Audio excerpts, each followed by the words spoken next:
Alors, aujourd'hui, on va s'aventurer ensemble dans un chapitre assez sombre de l'histoire des sciences. On va parler des expériences psychologiques les plus dérangeantes jamais menées, des tests qui ont vraiment repoussé toutes les limites et qui nous forcent à nous poser des questions assez fondamentales sur qui nous sommes vraiment. Mettez-vous dans la situation juste un instant. On vous invite à participer à une expérience scientifique soi-disant sur la mémoire. Votre rôle, c'est simple. Vous êtes assis devant un pupitre et à chaque fois que la personne dans la pièce d'à côté fait une erreur, vous devez lui envoyer un choc électrique. Au début, tout va bien. Puis les erreurs s'accumulent.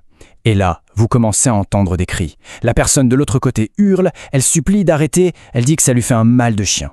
La tension monte d'un coup. Sincèrement, que faites-vous ?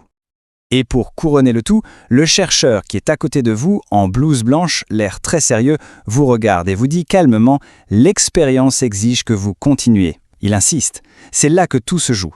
C'est là que la vraie question se pose. Si vous pensez avoir la réponse toute faite, que vous savez exactement ce que vous feriez, eh bien ce qui suit pourrait bien vous faire douter. Allez, notre exploration commence maintenant.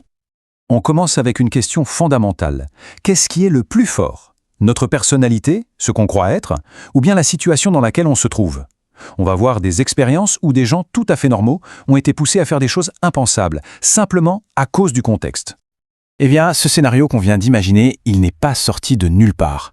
C'est très exactement l'expérience menée en 1961 par le psychologue Stanley Milgram. Il voulait savoir jusqu'où des gens ordinaires étaient prêts à aller juste en obéissant à un ordre, même si cet ordre allait complètement à l'encontre de leur morale. Et le résultat, il fait froid dans le dos.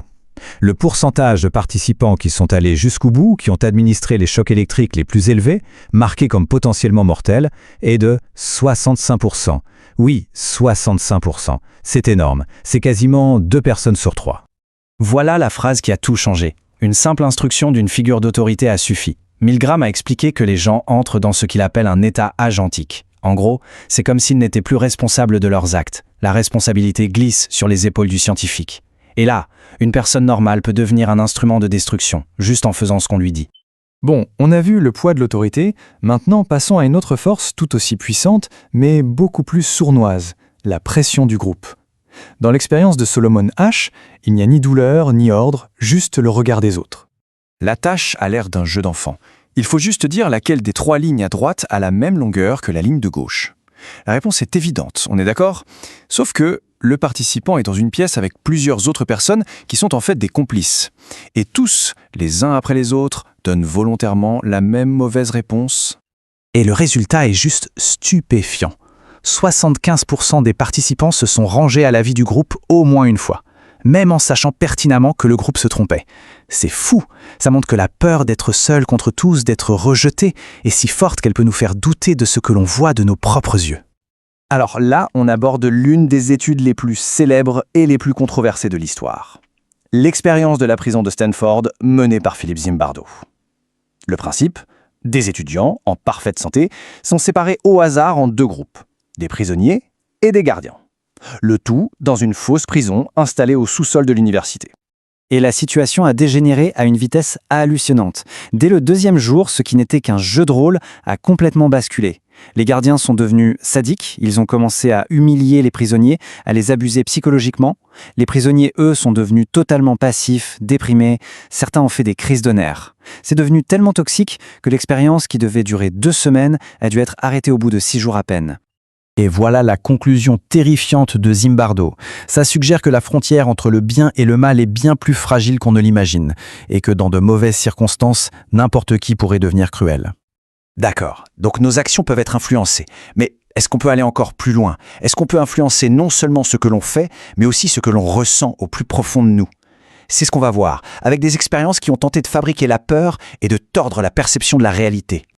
Cette expérience est particulièrement difficile. Elle montre de manière clinique comment on peut créer une phobie. Le sujet, c'est un bébé de 9 mois, le petit Albert. Au début, il n'a pas peur du tout d'un rat blanc. Mais ensuite, à chaque fois qu'on lui présente le rat, on fait un bruit métallique assourdissant juste derrière sa tête. Très vite, la simple vue du rat le terrorise. Et le pire, c'est que cette peur s'est étendue à d'autres objets blancs et poilus. Et jamais on n'a tenté de déconditionner cet enfant. Là, la question est de savoir si le simple fait d'être dans un hôpital psychiatrique peut suffire à vous faire passer pour fou.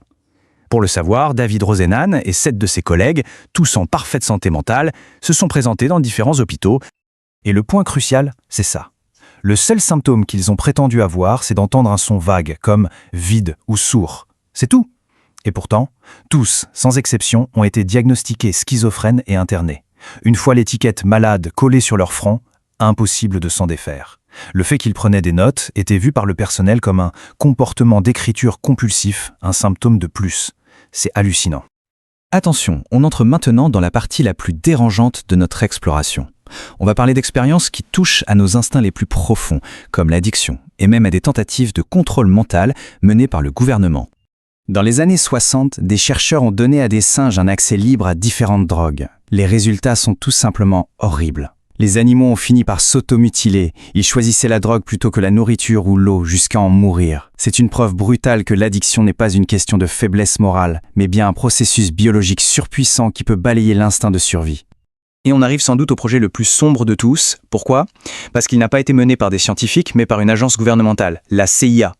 Et leur objectif n'avait rien de scientifique. Ils cherchaient le moyen de contrôler totalement l'esprit humain. La liste des techniques utilisées fait froid dans le dos. On parle d'LSD, administré à des citoyens à leur insu, d'hypnose, de privation sensorielle, de torture psychologique. Des milliers de personnes ont servi de cobayes dans ce programme qui n'avait absolument aucune limite éthique. C'est ce qui arrive quand la quête du pouvoir absolu efface toute humanité. Bon, après ce voyage assez éprouvant, on respire un grand coup. Et on se demande, à quoi ça sert de savoir tout ça ? Qu'est-ce qu'on peut bien tirer de ces histoires terribles ? Eh bien, la première vérité, elle est un peu inconfortable à admettre. C'est qu'on n'est pas aussi libre et rationnel qu'on aime le penser. Notre capacité à obéir, à nous conformer, notre fragilité face à l'autorité et à la situation, tout ça est bien plus grand qu'on ne l'imagine. Mais attention, le but n'est pas d'être pessimiste. Au contraire, parce que le fait de connaître ces mécanismes, de comprendre ces failles dans notre propre psychologie, c'est le premier pas pour pouvoir y résister. C'est en étant conscient de nos vulnérabilités qu'on devient plus fort et plus lucide. Et c'est la question sur laquelle je vais vous laisser réfléchir. Finalement, en osant regarder en face ces vérités dérangeantes sur nous-mêmes, est-ce qu'on ne fait pas un pas essentiel pour mieux se comprendre ? Est-ce que la conscience de notre propre part d'ombre n'est pas, en fin de compte, ce qui nous rend un peu plus humains ?